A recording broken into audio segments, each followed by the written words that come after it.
Olá, sejam muito bem-vindos ao nosso podcast Bem Maior. Eu sei que você estava com saudade, mas estamos de volta. Eu e Clara, a loiríssima Márcia Porto. Lourinha, que bom, né, Lourinha, que a gente voltou. Que bom que a gente voltou para falar do bem, o bem maior. E hoje a gente vai aprender mais um pouquinho junto com você. Olha, que podcast é um negócio que a gente fica encantado, a gente fica viciado. A gente ficou um tempo afastado, mas foi por uma justa causa. Mas hoje, para poder recompensar por esse tempo, né, Lourinha? Nós trouxemos um convidado que vocês adoraram, com milhares de visualizações da última vez que ele veio aqui, e a gente vai poder conversar um bocado, né? Com certeza. Nós estamos falando do professor Clóvis Nunes, que é conferencista espírita, é pesquisador de fenômenos paranormais, além de ser mais um montão de coisas que a gente vai aos poucos aqui falando sobre o que ele faz, sobre o que ele é no nosso podcast. O assunto de hoje promete. E colhem com a gente, porque toda semana vai ter novidade com o professor Clóvis Nunes. Nós pegamos ele pelo pé aqui e a gente vai fazer ele falar tanta coisa, porque olha, eu vou te falar, se tem uma criatura que tem conteúdo para falar de coisas que vocês não imaginam, vocês vão gostar demais, tenho certeza. E gosta de falar e hoje vai deixar a gente perguntar. É verdade. Professor Clóvis Nunes, seja muito bem-vindo ao nosso retorno, no nosso Bem Maior. Alegria, Carlos, estar de volta aqui, esse espaço competente de comunicação que vocês estão fazendo para falarmos de temas tão atualíssimos e, ao mesmo tempo, relacionados com a natureza essencial do ser humano.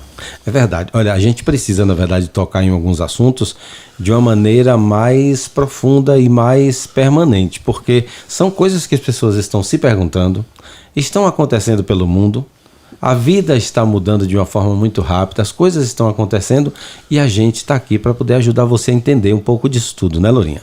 Pois é, e hoje a gente vai falar sobre ciência e espiritualidade. Nossa, nos últimos tempos a gente nunca viu tanto diálogo entre a ciência e a espiritualidade. E tem muita afirmação, muita curiosidade, não é, Carlos Augusto? Olha, se você acha que existem dois extremos nisso aí, ciência e espiritualidade, acho que você vai mudar um pouco de opinião com o que Clóvis Nunes tem para conversar com a gente. Pois é, eu quero começar logo perguntando a Clóvis quais são as afirmações mais positivas nesses últimos tempos da ciência em relação à espiritualidade. Olha, Márcio, eu diria que existem afirmações positivas entre os cientistas, mas não entre a ciência propriamente dita, porque a ciência clássica, a ciência oficial, a ciência acadêmica, ela é materialista. A física viajou para dentro do átomo durante todo o seu período de pesquisa. A psicologia mergulhou dentro do comportamento, a biologia foi para dentro da célula, depois saíram com uma visão também mecanicista, reducionista. Um espesso muro de cepticismo materialista se insurgiu, cresceu, foi erguido dentro das universidades. Então, a espiritualidade não entra no mundo acadêmico. O mundo acadêmico não discute nem Deus e nem espiritualidade. Mas alguns cientistas intrépidos, que são teimosos, aqueles que fazem a ciência, né? São os furões. Eles começaram a desobedecer. E aí chegaram a conclusões extraordinárias e esse muro espesso, cujo alicerce é bem profundo, começou a receber, vamos dizer assim, algumas rachaduras. E o muro, o espesso muro da ciência também começou a sofrer com pequenas rachaduras, né? Esses pequenos abalos, né? E você tem hoje muita contribuição interessante, porque o modelo da ciência, ela tem um paradigma da mensuração. E o que está por trás da ciência, para você medir, palpar, ver, perceber dentro da ciência, são os nossos sentidos. Os sentidos humanos determinam a metodologia científica do mundo. Que são ainda vistos de uma forma física. Física, a ciência é toda materialista, totalmente materialista. Agora, Clóvis, tem uma frase que diz assim que o silêncio que precede o esporro, né? Aquela coisa de que vai acontecer. Todas as grandes descobertas da ciência parece que foram assim precedidas de gente fazendo gozação, né? Dos grandes cientistas, dos grandes pensadores. Todo mundo achava ridículo, que era maluco, que era isso, que era aquilo. Esses cientistas que estão fazendo essa diferença não vão ser esses que vão ser lembrados no futuro? Com certeza, mas acontece um detalhe que você vai descobrir facilmente, que também muitas descobertas grandiosas da ciência, elas vieram assim, como um acaso. O cientista descobriu sem querer descobrir. Ele estava procurando uma coisa, achou outra, ou veio a ele de alguma forma interessante, como ele não esperava, né? E aí surgiram grandes avanços. Mas a metodologia científica, ela não prevê, ela não tem horizonte para alcançar a espiritualidade. E onde é que a espiritualidade entra aí? E o que é curioso é que, como ela se baseia nos sentidos, hoje você não tem nenhuma dúvida de que os nossos sentidos são as percepções mais limitantes que existem no universo. Porque a própria física quântica tem uma conclusão que contradita o materialismo científico. Tudo que é visível, tudo que é percebido pelos nossos sentidos, tudo que é palpável, tudo que é sólido, tudo que é tangível. Não, tangível já não é visível, já está fora. Certo. Mas tudo que você vê, tudo que você mensura, tudo que você mede, tudo que você é capaz de perceber de alguma forma, corresponde a 6% do que existe. Nossa! O resto é percepção. 96%, 94% do que existe é invisível. Mistério. Isso aprendeu. Tudo que nós vemos, diz a física quântica, tudo que nós vemos é a parte mais grosseira de tudo quanto ainda nós não vemos. Ou seja, temos muito que evoluir ainda. Por exemplo, Márcia, você não vê o vento, você não vê o ar, você sente o vento, você não vê o ar. Isso eu estou falando dentro da matéria. Você não vê as ondas eletromagnéticas, mas elas existem. Você não vê as ondas artesianas, você não vê o oxigênio, o ar. Ou seja, o mundo da matéria radiante, você não vê infravermelho, você não vê ultravioleta, você não vê as frequências, você não vê... Você escuta um ruído branco, mas você não vê o ruído branco. Por exemplo, a ciência diz que tudo é átomo, mas você não consegue ver um átomo. Há um cálculo que dimensiona a nossa realidade para perceber um átomo. O átomo é tão pequeno, mas tão pequeno, que se você colocasse ele dentro de uma realidade assim bastante razoável, se você acrescentasse esse átomo assim do tamanho do planeta, vamos supor assim, o núcleo do átomo seria uma bola de beisebol na sua mão. Daqui a 4 quadras estaria o primeiro elétron. Nossa. Se você aumentar ele para a circunferência da Terra, que é 40 mil quilômetros. Um átomo, nós estamos falando de um apenas. E que é um conceito científico que ninguém viu. Você não tem como ver o átomo. Nenhum microscópio viu um átomo. Ele é só um modelo de pensar, né? É engraçado como a gente acaba, né, Lourinha, encerrando o assunto de muitas coisas como se a gente soubesse, né? Agora, veja um detalhe. Quando você parte agora, você sai do mundo da matéria radiante, das partículas, das subpartículas, tudo isso é matéria, né? O mundo das ondas, frequências, é tudo uma matéria radiante. Mas se você for para o psiquismo humano, por exemplo, você tem aí um mundo de invisibilidades. Você não vê o sentimento. Você não vê uma saudade. O amor. Você não vê o amor. Você não vê uma dor de consciência. Você sente uma dor de dente, você sabe onde está. Uma dor de unha encravada, você sabe onde está. Uma dor de coluna, você sabe. Mas uma angústia, ninguém sabe uma onde dor tá. De remorso, uma dor ninguém de angústia, uma tá. dor de saudade, a dor da perda de ente querido.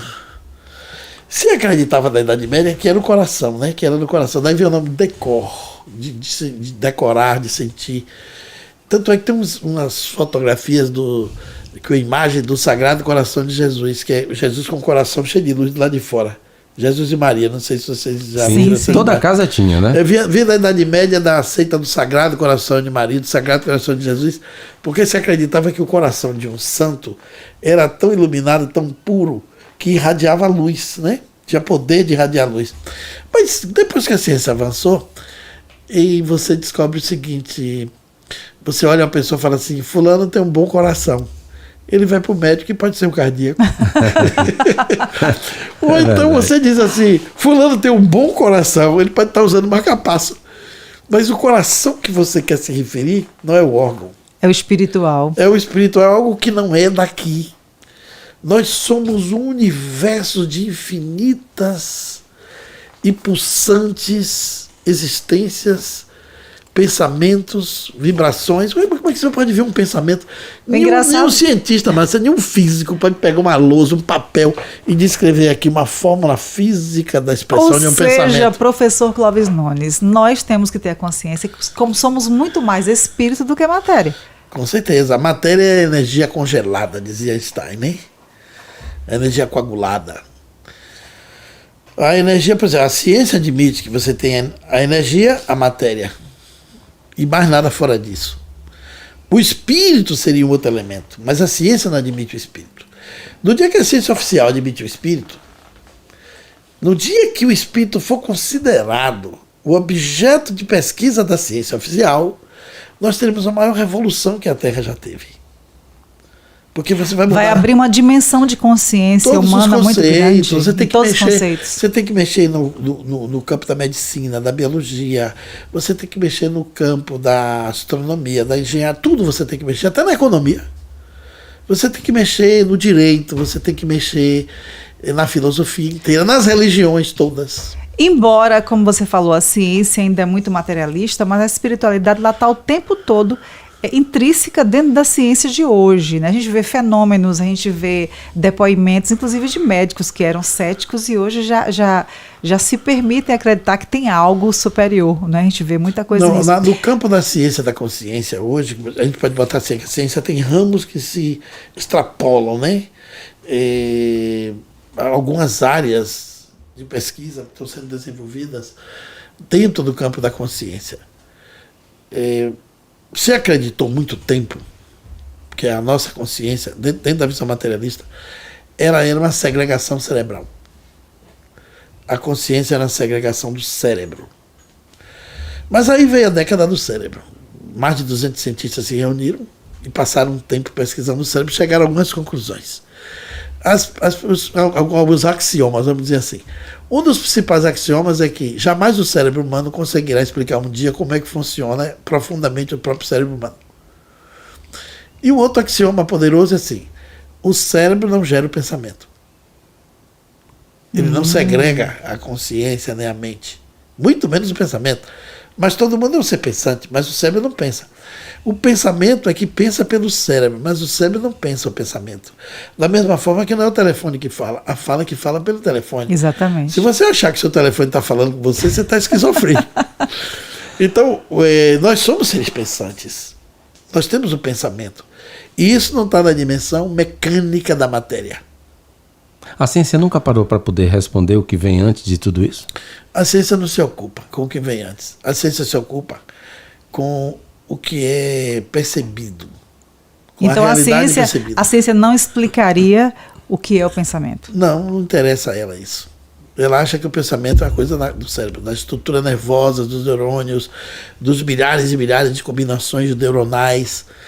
A ciência não admite uma natureza invisível dentro de você.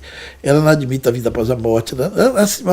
Algumas áreas da ciência não sabem nem que paranormalidade é um fato. Elas acham que é um truque. Mesmo com todos esses Tem muitos cientistas que pensam que paranormalidade é um truque. Todos os paranormais são mágicos. Eles acreditam nisso. Quando a parapsicologia surgiu, para você ter uma ideia, que foi dos anos 30, ela levou 31 anos pesquisando e demonstrando por métodos e pesquisas interessantes. Em 1961, que foi o ano que eu nasci, a Associação Americana para o Avanço da Ciência resolveu classificar ou desclassificar a parapsicologia, com a diferença de um voto. A Associação Americana para o Avanço da Ciência considerou a parapsicologia como ciência. Estava dividido, né? Porque metade não queria. Queria. Porém, de lá para cá, você imagine, já era para você admitir os fenômenos paranormais. Aí a parapsicologia deu uma contribuição muito grande, porque ela estudou o homem com as percepções extrasensoriais. A ciência clássica, ela estuda o homem com as percepções sensoriais. Sensório quer dizer corpo. Então, tudo que é sensório está dentro da sua estrutura biológica. As percepções extrasensoriais, extra é uma palavra que quer dizer fora. O extrasensorial não pertence ao corpo, não pertence ao cérebro. Então, telepatia é percepção sensorial. Clarividência é percepção sensorial. Segunda vista, você vê com os olhos fechados. Premonições. Esses fenômenos todos acompanharam a humanidade. Em todas as épocas, em todos os povos, em todas as culturas. O sonambulismo entra nessa? Entra. Sonambulismo é percepção sensorial. Se o sonâmbulo anda com o olho fechado, o sonâmbulo vê a sua doença. Tem sonâmbulo que descreve até um remédio. Em estado sonambúlico. Diz, olha, Carlos, você está com cálculo renal. E tem um remédio aqui que vai te fazer bem. Tem um doutor aqui do meu lado, ele vê no invisível, com os olhos fechados. O sonâmbulo não se bate em um elemento da casa. Exatamente. É E um ele mistério. percorre o Isso mistério. não, abre porta. Significa dizer que você não enxerga somente com o seu olho. Clóvis, então assim, como nós não estamos na academia, nós temos a licença poética, vamos dizer assim, tem toda a licença. de adentrar e perguntar algumas coisas. A gente, então, entende que existe a dimensão extrasensorial, né? Pela parapsicologia. Que a gente pode chamar de dimensão dos espíritos? Pode chamar de dimensão psi. Psíquica, né? É psi. Psi, pronto. E a sensorial, que a gente atribui ela, os estudos todos para a ciência. Sim, o sensório está na ciência clássica. O extrasensório está na paraciência. Quando é que você acha que a gente vai conseguir fazer com que a ciência se torne mais espiritualizada? Olha, se pensou muito nos anos 70, em 30 anos, mas já passaram 50, dos anos 70 para cá. Porque os anos 70 foi o tempo áureo da parapsicologia no mundo. Quando a gente ainda vivia aquele fenômeno da Guerra Fria e tinha cortina de ferro. A Rússia fez muitas pesquisas. Os cinquentões de hoje vão ouvir você dizer que o Uri Geller era uma farsa? Alguns dizem que sim, mas ficou provado que não. Pronto, era um paranormal. Ele era um paranormal, ele era um agente psicocinético. A psicocinesia é a condição que você tem paranormal de entortar metais sem aquecer o metal. Eu vou deixar a descrição aqui no vídeo de quem foi Uri Geller, para que você entenda de quem a gente está falando. Hoje você encontra muita coisa sobre esses agentes psicocinéticos. Ele foi o primeiro a ficar famoso, mas sempre existiram agentes psicocinéticos. Eu conheci do Japão, por exemplo, o Masuaki Kiyota. Ele tinha exatamente a minha idade na época, naturalmente a mesma hoje, né? Mas ele pediu que eu levasse talheres pesados para o encontro da gente no jantar. Facas e talheres pesados, porque o metal é mais maciço. Aí nós procuramos no Japão, levamos 2 facas, 2 colheres, 2 garfos. E eu fiquei na mesa com ele ali. E ele pegou uma colher com a mão, na hora que a gente estava conversando. E ele disse que ele não precisava balançar a colher. Ele olhava para a colher, se concentrava e o pedaço da colher caía fora da mão. Nossa, cara. E você pegava o metal, estava completamente gelado. Porque para você quebrar um metal, você tem que aquecer a molécula do metal, né? Se você torcer. Ele foi capaz de botar uma faca na mesa e a faca ficou em forma de uma serpente. Ele entortou o cabo e a própria faca. Com o olhar? Com o olhar, com as mãos. Ele botava a mão próxima e desejava a energia, aquilo. né? Só a energia. Com a energia dele. Ele exteriorizava uma condição de afetar aquele metal. Alguma coisa invisível saía dele para afetar aquele metal. A palavra psicocinesia, que vem do grego, foi a classificação que a parapsicologia deu para o fenômeno, porque psi é a 8ª palavra do alfabeto grego, que significa mente, alma, espírito, consciência. Esse mesmo psi que está na psicologia, na psiquiatria, do psiquismo, está também na parapsicologia. Mas as ciências do psi não encontrou muito mergulho, nem muita aderência pela ciência oficial. Ora, o agente psicocinético, a psicocinesia, psi é da mente, ou da consciência, ou do espírito.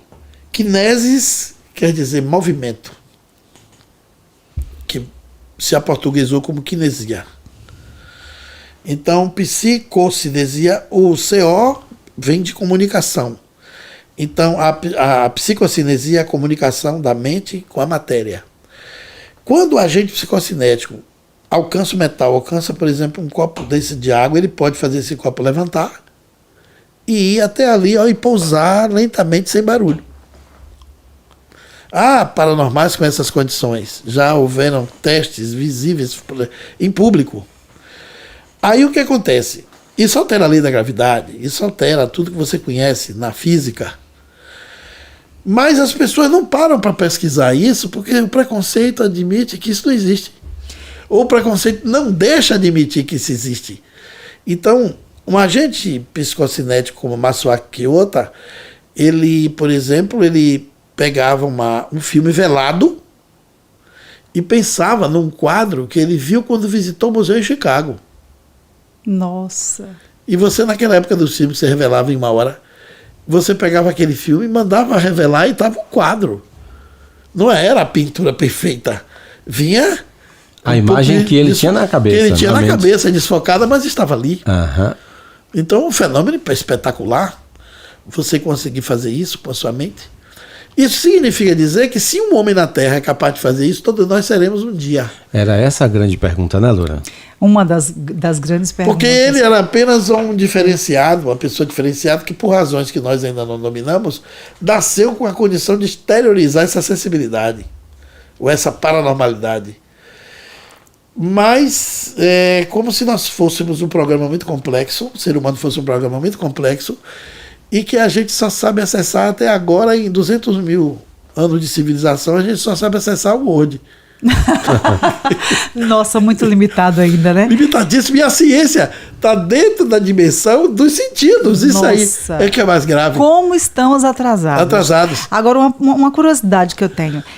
A gente já conhece muitos casos de paranormais que fazem curas, operações, que tratam doenças como o encostar das mãos. Como que a ciência vê isso? Essa relação entre a espiritualidade e a saúde, com essas provas de cura, de cirurgias. A ciência clássica, ela não se ocupa, ela não tem nem interesse, porque ela acha que isso não existe. Como que não existe diante de tanta prova? Talvez seja conveniente assim, conveniente não. Existe uma evidência, uma casuística. Mas existe uma coisa mais, é chamada assim, os paracientistas, ou os paradoxistas, como é chamado, porque você tem os cientistas oficiais, são aqueles acadêmicos. Você tem os paroxistas, que são aqueles que estudam fenômenos estranhos além dos muros da academia. Eles são autodidatas dessas pesquisas. Por quê? A metodologia da ciência acadêmica não tem tamanho para estudar paranormalidade, porque ela está estreita dentro do mundo da matéria. A ciência acadêmica não termina onde a paranormalidade começa. E a própria fragmentação das faculdades limita esse avanço? O método, sim. A metodologia é restrita aos sentidos. Mas e como é que... Você tem que medir, você tem que repetir o fenômeno. Várias universidades do mundo pesquisaram, por exemplo, o Zé Arigó, que você conheceu. Você esteve com ele, não foi? Não, o Zé Arigó não conheci. Zé Arigó faleceu... Eu era jovem, o Zé Arigó faleceu em 74. Mas teve um outro, não teve? Eu conheci vários outros. Eu conheci Edson Queiroz, eu conheci Rubens Faria, muitos médicos. Na verdade, eu quis dizer Dr. Fritz, né? Dr. Fritz, Zé Arigó... lembra do Dr. Fritz? Vários médicos que receberam o Dr. Fritz eu conheci. São cirurgias feitas dentro de métodos que desafiam a medicina oficial. Desafia a ciência em tudo, né? Primeiro que os pacientes desses paranormais não têm infecção. Não tem sangramento quase nenhum. No Zé Arigó, por exemplo, ele estreou um filme agora, belíssimo no cinema. Sequer tem exame, diagnóstico, nada disso. E o espírito sabe, ele olha, sabe a doença, ia lá e operava, tirava o tumor e a pessoa não sentia dor. Entrando no mundo psi aí agora, no mundo espiritual, numa cirurgia dessa, o Dr. Fritz, que está ali através do médium, o Zé Arigó, o Edson Queiroz, ele tem uma equipe também lá que ajuda ele a identificar os problemas? Olha, se a gente pudesse ver no mundo invisível, um espírito só, se ele tiver uma certa evolução, ele consegue ver sozinho muita coisa. Mas assim, são duas dimensões que a gente não pode misturar. Vamos lembrar aqui o seguinte, você tem a ciência oficial, que está limitada à matéria, você tem a acadêmica, você tem a a abordagem parapsicológica, que é uma percepção da sua psique, dos poderes do seu inconsciente, da sua mente, da sua ação paranormal, da exteriorização da sua natureza essencial para produzir alguns fenômenos. Tudo é você ainda. É você como ser transcendente.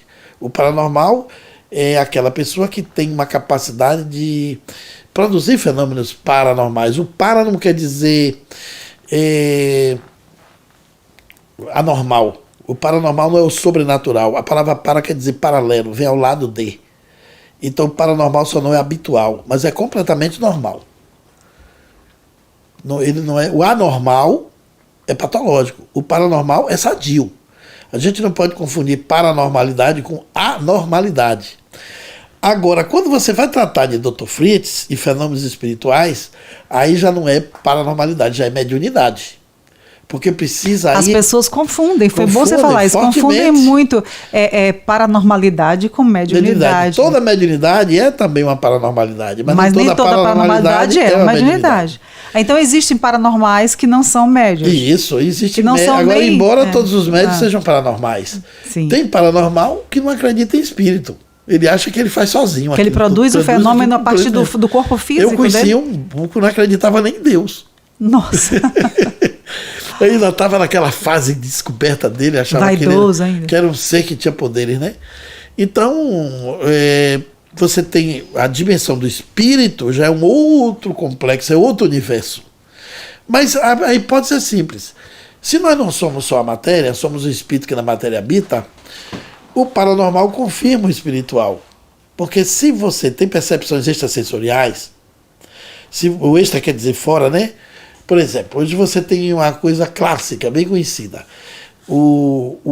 Das conclusões poderosas da época do cérebro, voltando nessa pesquisa, é que eles chegaram à conclusão que o cérebro não explica a mente.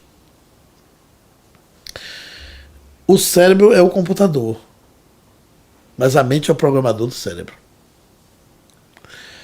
Então, a mente não é a segregação cerebral. Tanto é que a psiquiatria mudou sua nomenclatura depois dessa pesquisa. A psiquiatria alterou todos os conceitos. Por exemplo, não existe mais doente mental. Esse termo doente mental é um termo do passado, é um termo ultrapassado. Porque, pela Organização Mundial de Saúde, doença pressupõe um órgão afetado. Exatamente. Então, a pesquisa do cérebro determinou que a mente não é órgão.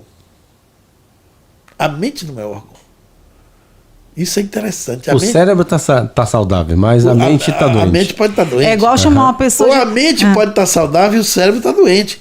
Existe casos de gente que tinha tumor do cérebro e está perfeito. Existe muita gente internada nos manicômios sem ter nada no cérebro e é chamado de doido. Da mesma forma como pessoas com deficiências são chamadas deficientes. Se a pessoa não é deficiente, ela tem uma deficiência física. Exato. Então, determinado... como a mente não é órgão, ela não pode adoecer. Então você não pode dizer que a pessoa é doente mental, porque a doença pressupõe um órgão afetado. Exatamente. Se a mente não é órgão, não pode ficar doente. Então, da mesma aí mudou. Não tem doente mental, nem enfermo mental. Esse termo você não se usa. Ele está etimologicamente vencido. Como, por exemplo, existia... Agora como é? Agora você chama transtorno mental. Ou distonias mentais. É mais até É outra ótica, né? É outra ótica, outro olhar.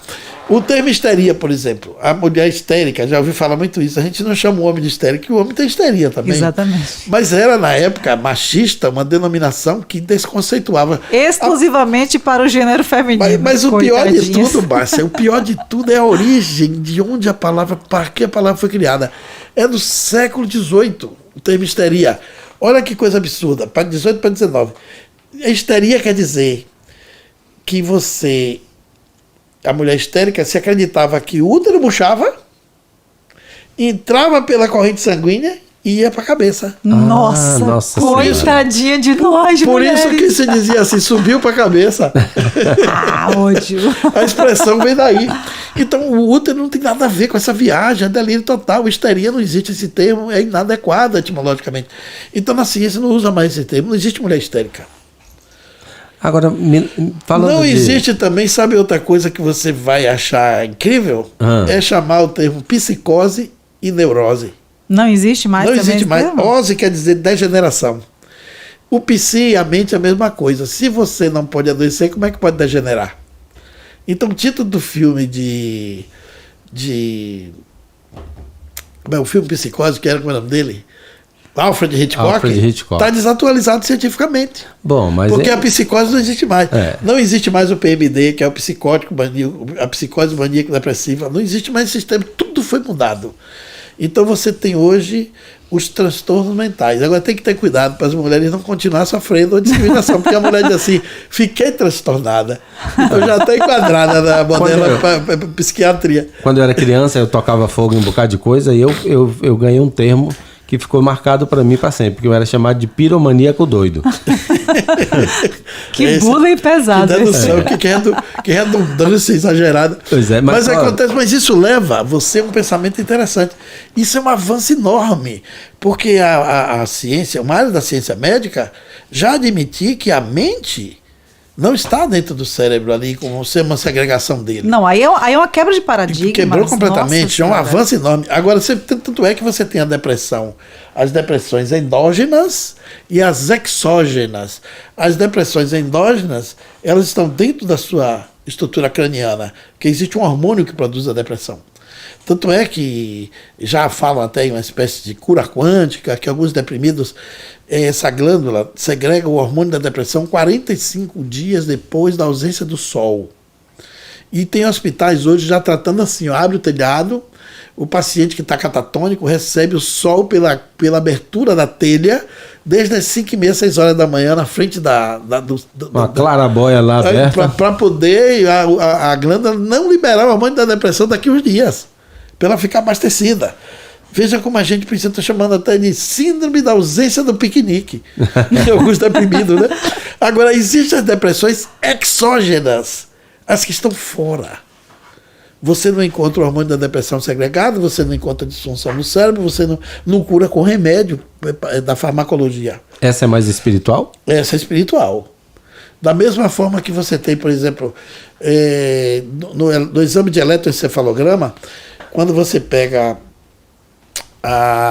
o exame para ver se a pessoa tem disritmia, alguns pesquisadores do mundo do psi descobriram que quando a disritmia de ponto fixo, ela é patológica, está ali naquela área. Por exemplo, você faz 10 eletro ou 10 exames neurológicos, a disritmia está aqui.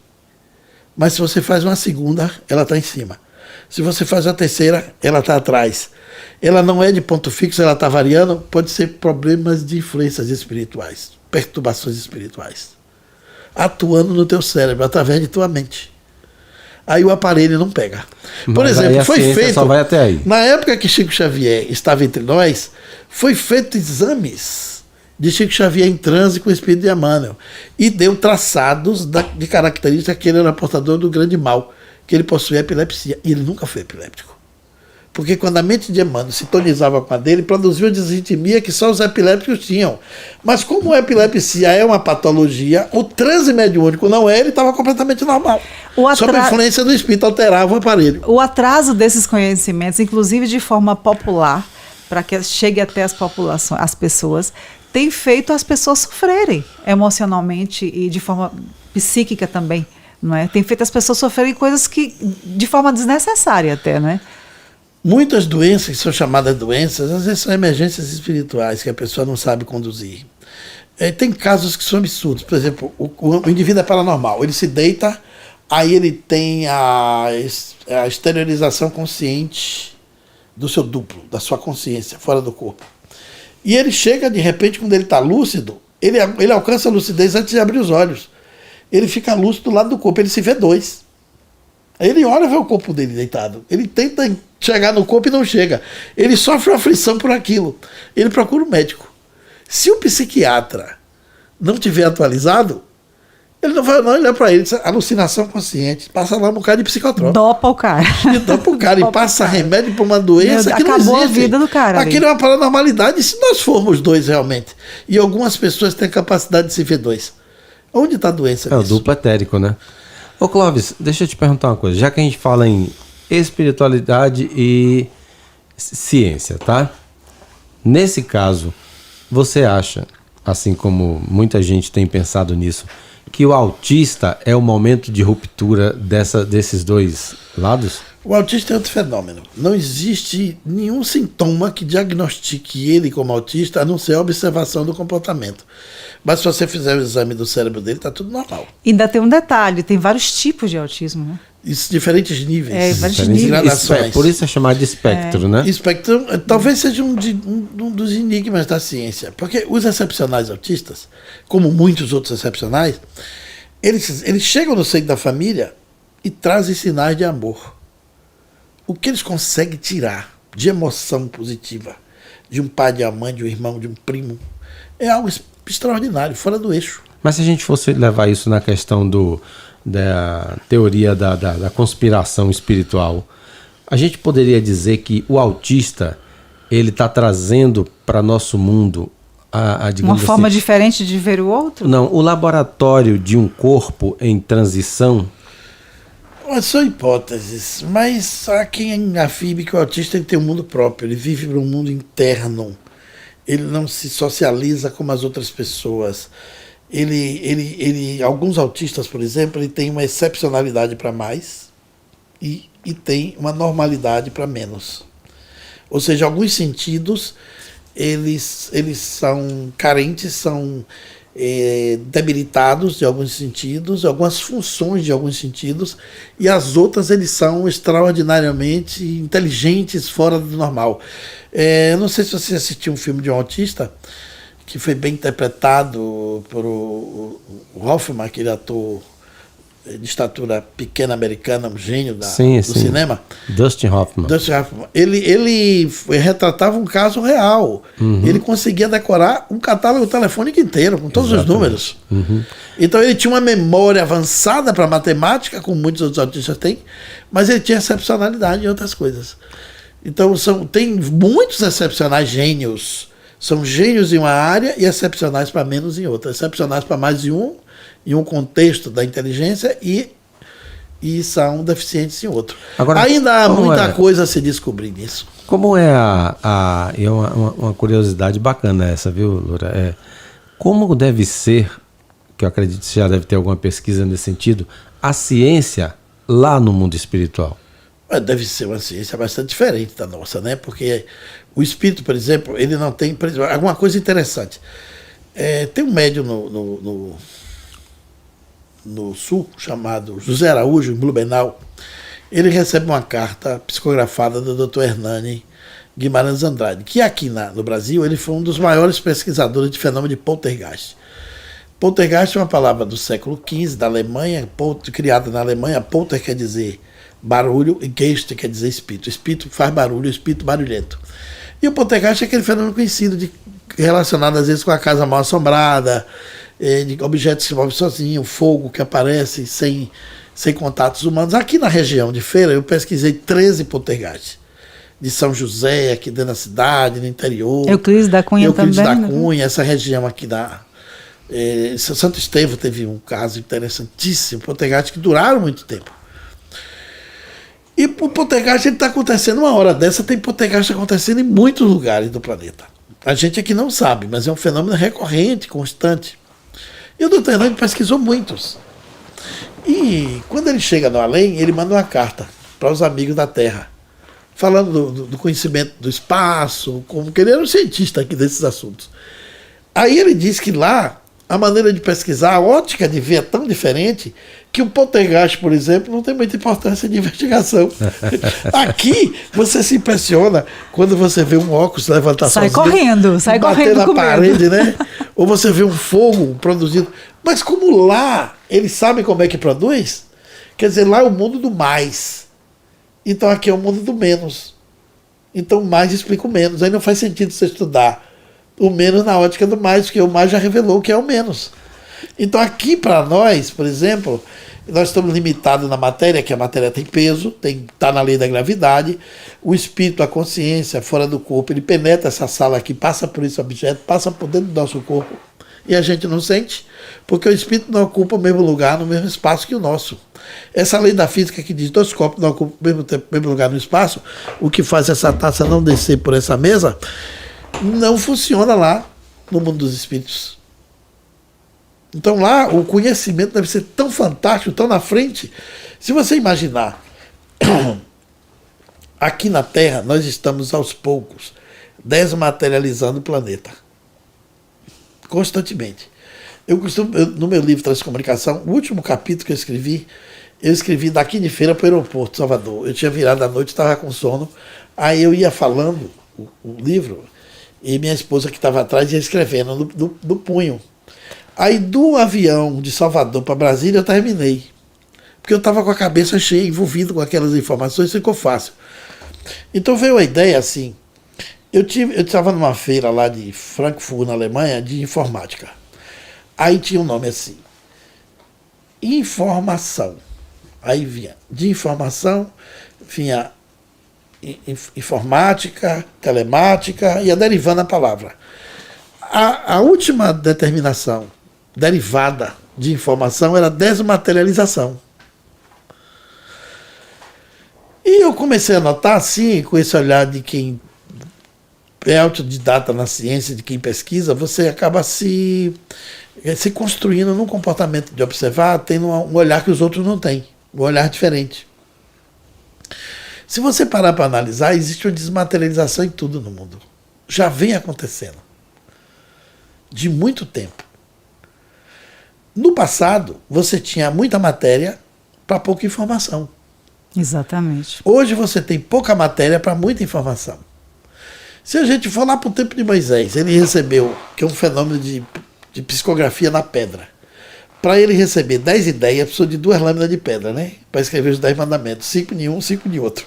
E ele devia pegar um peso razoável quando ele desceu daquele monte, né? Levou 5 anos para descer, né? Para descer, rapaz. E ali ele desce com aquelas pedras e tem apenas 10 ideias, né? Os 10 mandamentos, 5 aqui e 5 aqui.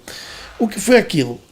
O Espírito escreveu na pedra de maneira paranormal, o fenômeno mediúnico. O Espírito de Jeová escreveu os 10 mandamentos. Foram as leis espirituais trazidas por um Espírito materializado.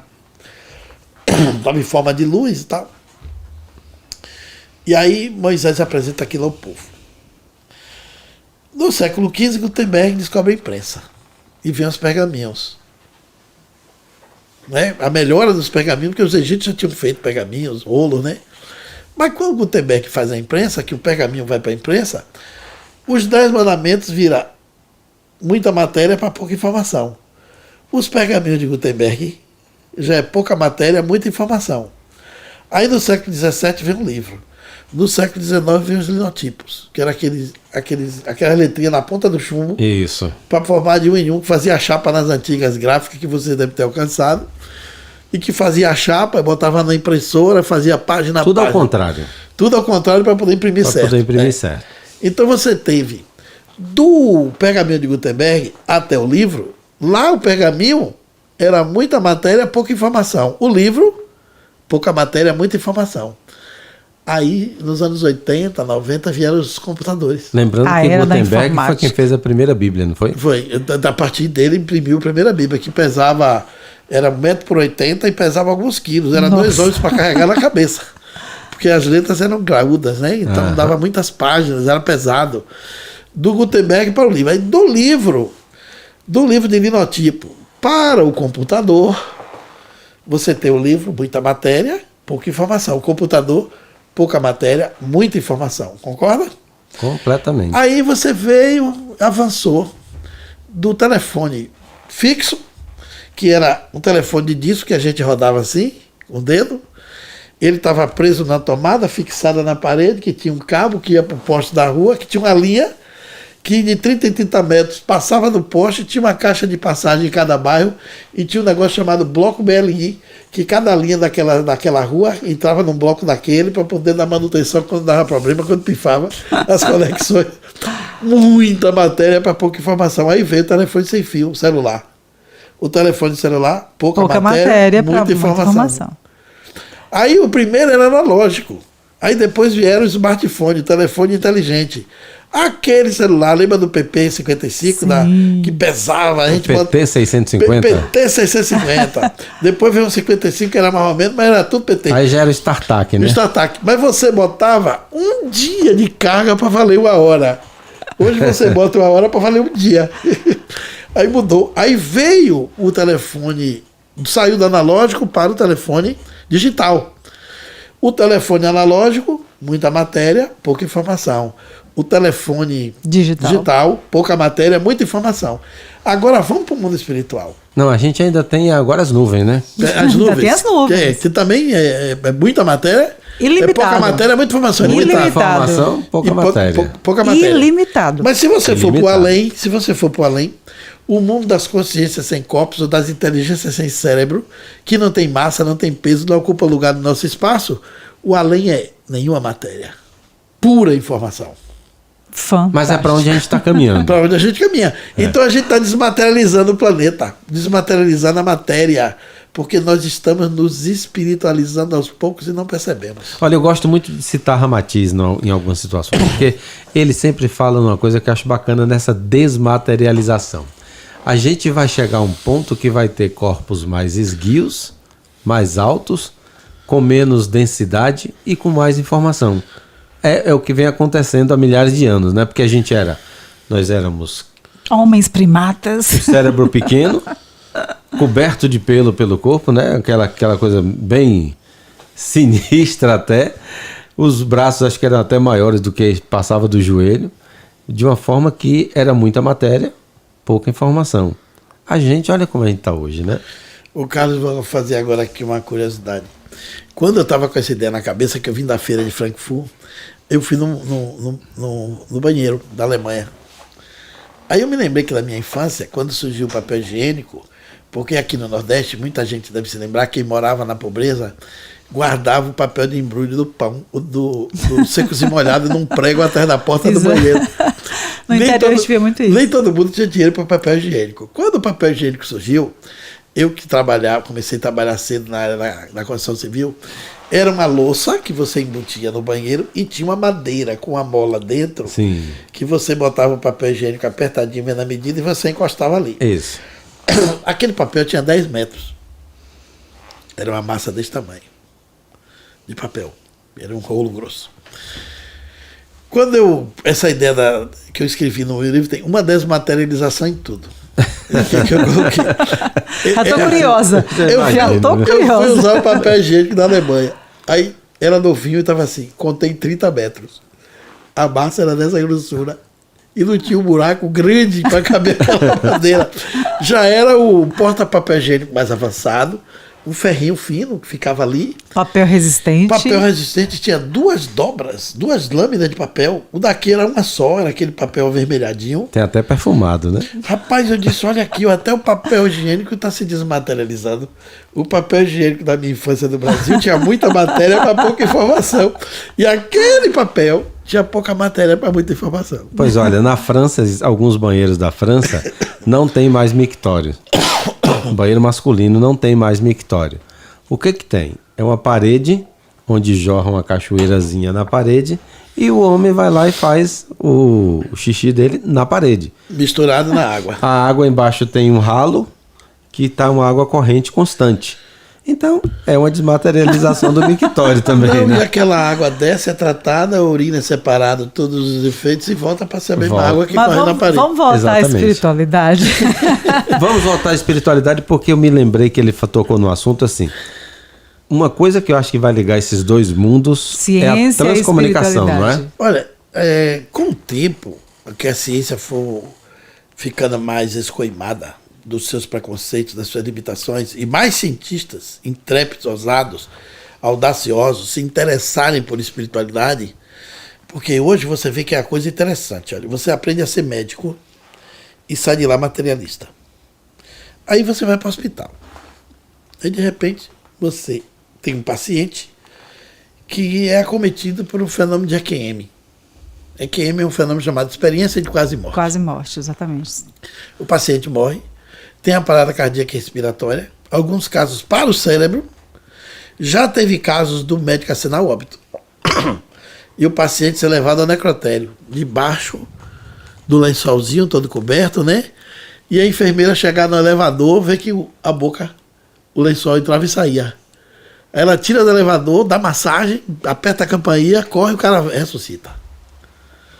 Aí o paciente volta e diz ao médico o seguinte: doutor, eu assisti a operação. Ele estava anestesiado. A consciência cerebral dele estava ausente, paralisada. Não era para ele ver nada. Ele disse, meu corpo, eu me vi em cima, meu corpo estava embaixo, eu estava em cima. Eu não sei lhe explicar, doutor, mas eu virei e assisti tudo. E a propósito, o senhor procurou a caneta para assinar o papel. Eu vi a hora que o senhor disse, perdemos o paciente. Quando o aparelho fez, parou de fazer as ondas. E a sua caneta, que o senhor procurou e não achou, escorreu da prancheta e está atrás da porta, numa valazinha do rejunte do piso. Nesse momento o cara estava morto. E o médico vai lá e acha a caneta atrás da porta, no rejunte do piso. Como explicar isso? Como é que essa consciência... Então, o médico que aprendeu lá na faculdade que tudo é mecânica do cérebro, ele fica a se perguntar, que consciência foi essa? Que mesmo com o corpo morto estava vivo. Então isso desafia o médico que não é limitado, ele quer saber. Entre esses gênios, apareceu um pesquisador chamado Raymond Moody Jr., um médico americano, que se dedicou a essa pesquisa.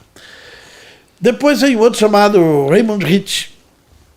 Depois veio uma outra médica chamada Elizabeth Kübler-Ross, que chegou à audácia de dizer no livro dela de que em cada 1000 pessoas uma pode estar sendo enterrada viva. Que ela acorda, volta espontaneamente, mas não tem mais jeito de estar na sepultura. E ali ela pode ter alguma lucidez, está na escuridão, não sabe que está na sepultura, mas poderia ser ressuscitada. Ela chega a dizer isso. E muitos outros pesquisadores. Isso cresceu tanto no mundo que hoje você tem associações internacionais de experiência de quase morte. Um pesquisador me contou na França que ele era uma espécie assim de conselheiro dessas associações, por causa das experiências que ele fazia, as pesquisas que ele fazia, que teve um congresso na Europa que o que determinava a sua inscrição era você já ter morrido antes, era você ter passado por uma experiência. Eles abriram as inscrições e deu nada mais nada menos do que 1013 inscritos. E todos relatam uma história interessante, que vê um túnel de luz, que vê os parentes mortos, que eles mandam voltar, dizem que não está na hora, passa o filme da vida deles antes de ir embora, e eles voltam para o corpo e sentem uma sensação diferente, ninguém volta normal, eles ficam mais felizes, perdem o medo da morte. Então a sigla EQM, depois desse congresso, foi até interessante, porque os depoimentos todos eram de pessoas que eram muito felizes. Em vez de se transformar em EQM, experiência de quase morte, eles resolveram espirituosamente dizer que eu quero morrer. Porque era tão bom estado que as pessoas já estavam melhor do que o que foram, né? Voltaram mais evoluídas. Então veja que coisa interessante. Né? Você tem associações no Japão, na Austrália, nos Estados Unidos, em vários países. Então como isso cresceu? Aí você vai para outra área. Os psicanalistas, os psicólogos, os psicoterapeutas começaram a ter experiências interessantes na área de regressão de memória. Alguns pacientes entravam em transe e descreviam vidas passadas responsáveis pelos seus traumas, pelas suas dores, pelos seus recalques. Pessoas que têm fobias e que têm medo de coisas assim que você não consegue explicar. Tem gente que morre de pavor de sangue, outros morrem de pavor de macarrão, não come macarrão, se vê se sente mal. Tem pacientes com vários tipos de fobias né? e traumas assim que você não consegue uma explicação racional. Quando esses pacientes se submetiam a uma experiência de regressão de memória, esses pacientes voltavam à normalidade, eles ficavam curados. Eu me lembro, final dos anos 90, eu estava construindo uma obra aqui em Feira de Santana e uma senhora soube que eu pesquisava essas coisas, que eu era espírita, eu fazia uma palestra minha. E ela depois me contou que tinha um filho que estudou na UFS, só porque eu não vou dizer o nome, que não faz sentido, né, por questão ética, mas ele era estudante de biologia na UFS, e quando um professor abriu um sapo para mostrar como é que funcionava a estrutura orgânica do sapo, ele desenvolveu um trauma. E ele começou a ficar com toque, o transtorno obsessivo compulsivo, a lavar a mão muitas vezes, depois foi demorando cada vez mais, e de repente ele gastava o sabão inteiro. Ele não pegava em ninguém para não se contaminar, o banho dele passou de 10 minutos para 15, depois para 1 hora de banho e ele perdeu a vida social e trancou a matrícula na UFS. Os médicos estavam dando comprimidos, cápsulas, da farmacologia tradicional. Eu disse, ele pode estar vivendo um trauma de outra vida. A senhora podia tentar a terapia regressiva de vidas passadas. E indiquei um amigo meu que é psiquiatra espírita em Maceió. E ela levou. E ele me telefonou, perguntou se eu conhecia o paciente, como era. Embora ele tenha feito anamnese com a mãe, ele me perguntou o que te levou a mandar para mim. Eu disse, por causa da ruptura da normalidade dele para o estado de trauma. Foi instantâneo depois da aula do sapo. Aí ele disse, curioso, a mãe não me comentou essa aula. E chamou a mãe de novo, na nova anamnese, e ela confirmou. E ele tinha uma fixação com as mãos, ele não queria tocar no lugar, ele andava com as mãos assim, eu botava a mão no bolso, às vezes ele andava com luvas.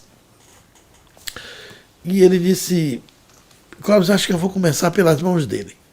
Eu disse, pronto, eu queria que você fosse me dando os relatos, como eu sou pesquisador, né, os amigos que trabalham com isso, a gente está sempre trocando conteúdos. E na primeira sessão, ele deitou lá na maca, e quando ele pega suas mãos, sua mão diz para você, e ali ele pega, daqui a pouco ele gritou, lepra, lepra. Aí ele se viu como um soldado romano, levando os leprosos para as catacumbas. Ele tinha na faixa de uns 30 anos, e era ele quem era o condutor, né? E de repente ele pegou lepra nas mãos. E deixou de ser soldado e foi para o Vale dos Leprosos. Um dia ele foi conduzido. E morreu como leproso. Quando ele viu o sapo aberto, as vísceras do sapo, aquele colorido. A memória espiritual. Ele sofreu trauma e voltou a ficar com o transtorno obsessivo compulsivo. Nossa. E o cara ficou bom em 45 dias, em 6 ou 7 sessões. Olha que caso interessante. Se ele não acha um terapeuta que considerasse a vida passada como um fenômeno natural da existência humana, agora você vai agora se impressionar. 90% dos terapeutas que usam essa técnica não são espíritas. E o homem que descobriu a técnica era protestante. Doutor Nossa, Moisés, sério? Sério, porque ele disse que não importava você crê ou não crê na reencarnação, que ele queria que o paciente dele encontrasse a cura e a felicidade. Ele não tinha obrigação. Ele ia no fundo invisível da mente humana. Ele queria assim, encontrar uma razão para curar o paciente. E se a técnica da reencarnação de uma vida posterior, depois de um bom tempo, ele passou a ser um reencarnacionista, porque ele viu tantas evidências, mas no começo ele era protestante. E não tinha conflito com a religião dele. Então ele não misturava as coisas. Aí chegou uma época que ele começou a pensar, nossa, esse pessoal está vivendo uma coisa lá. E a psicologia trata o teu comportamento. Na hora que você nasce para o momento que você está hoje existente, não considera uma vida anterior, é uma psicologia limitadíssima, concorda? Concordo. Que não vai alcançar o seu trauma na sua profundidade, não vai alcançar a sua cura. Então essas contribuições todas vai trazendo uma coisa curiosa, que eu posso usar até para encerrar.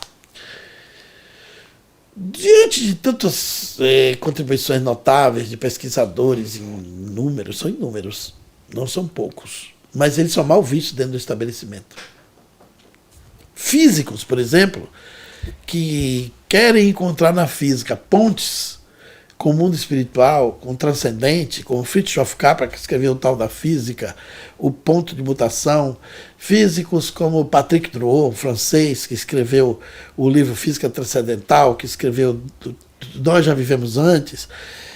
Médicos como Raymond Jr. e outros, e até o Amit Goswami, que também é físico, indiano. Todos eles são mal queridos, mal vistos dentro da academia. Eles não são acolhidos pelos colegas. Eles são discriminados no estabelecimento. Mas a ciência materialista também é capitalista, né? Tem alguma coisa a ver. Mas o conhecimento não deveria ser. O conhecimento tem que ser livre. Com certeza não. Porque o conhecimento é que nos liberta, que nos leva para diante. Toda vez que a ciência dá um passo para frente, a humanidade segue esse passo. Sempre foi assim. Mas eu penso que nesse século XXI, esse século caminha para ser o século da consciência. O século das descobertas fantásticas que vai nos levar à espiritualidade. Da mesma forma que nós não temos mais espaço no mundo para uma religião sem razão, nós não precisamos mais de uma ciência sem consciência. Precisamos de uma religião que saiba e de uma ciência que sinta.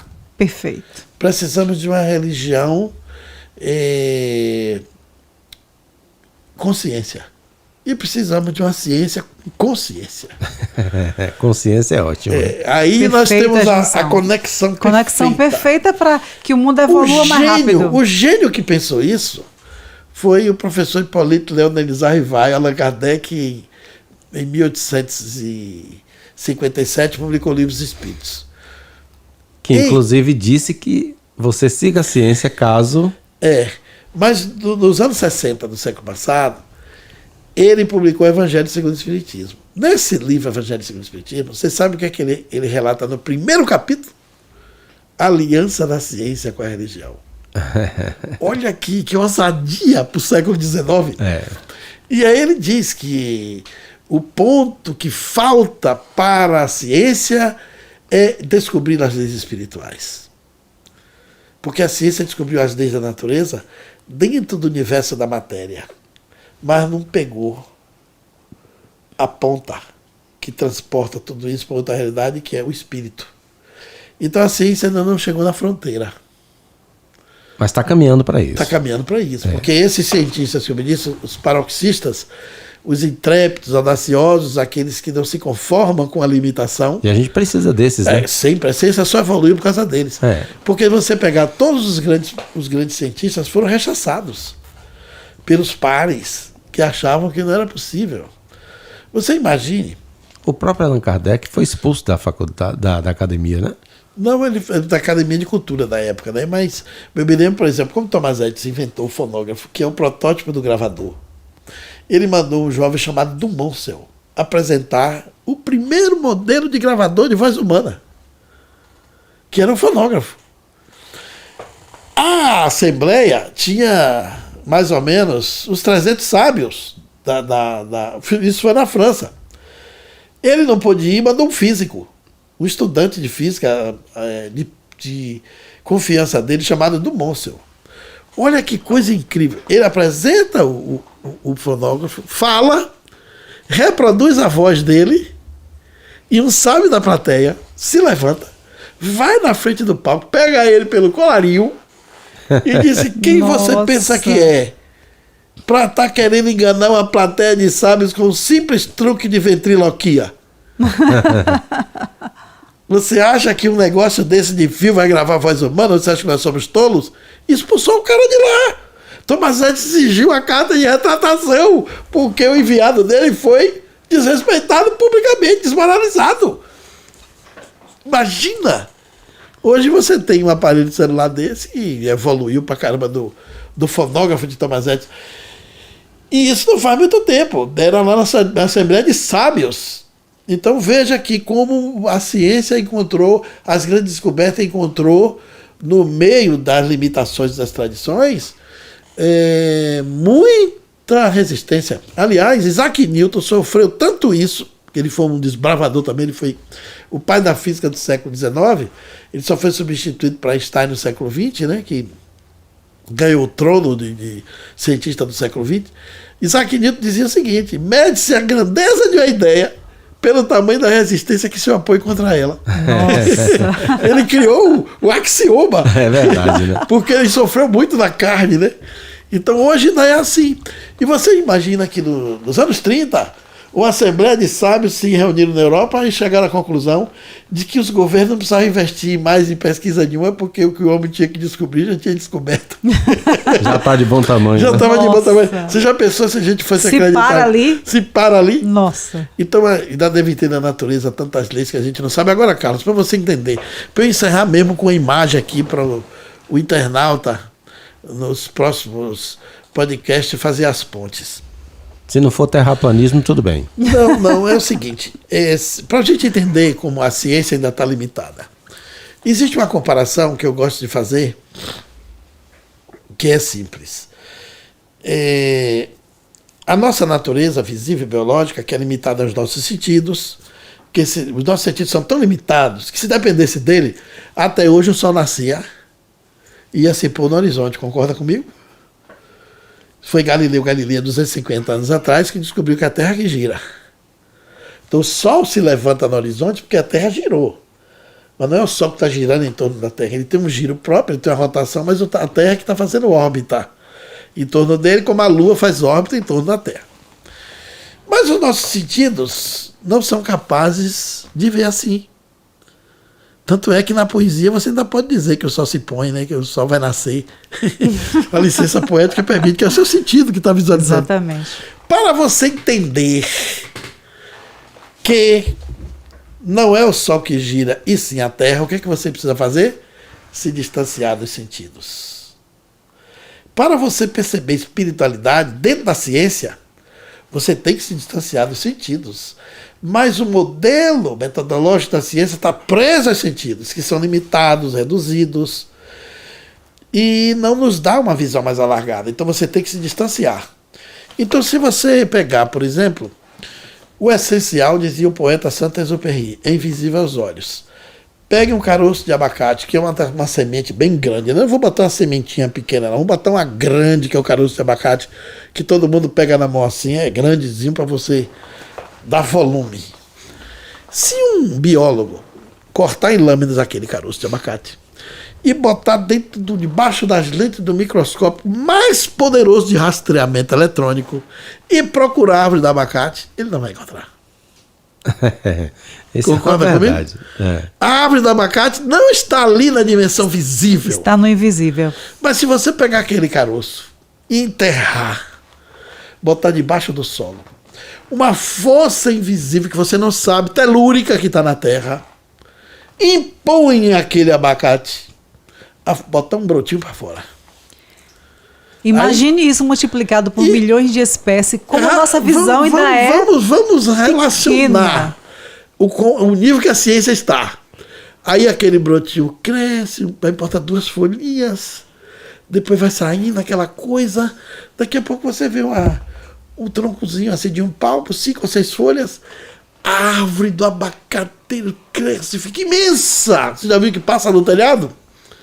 Ramos e dormes, fica cheia de abacates reproduzindo centenas de milhares no futuro da mesma semente que lhe deu origem. A ciência do mundo está procurando a árvore do abacate dentro do caroço do abacateiro. Exatamente. Nós estamos nesse nível. A espiritualidade está no invisível. Aquele abacateiro está na dimensão que não é física, é transcendente. O ser humano tem uma semente do seu próprio futuro, porque nesse corpo habita o espírito. Nós não somos somente a matéria física, somos um psiquismo, uma alma, uma mente, uma consciência que na matéria habita. E nós somos um contínuo. A gente não passa a viver quando nasce no corpo, nem passa a existir depois que morre no corpo. A gente preexiste ao corpo, vive com ele e sobrevive. Nós somos pré-existentes a muitos corpos do qual nós já habitamos. Porque esse corpo tem idade, tem forma, tem peso, tem massa, tem gênero, mas o psiquismo não.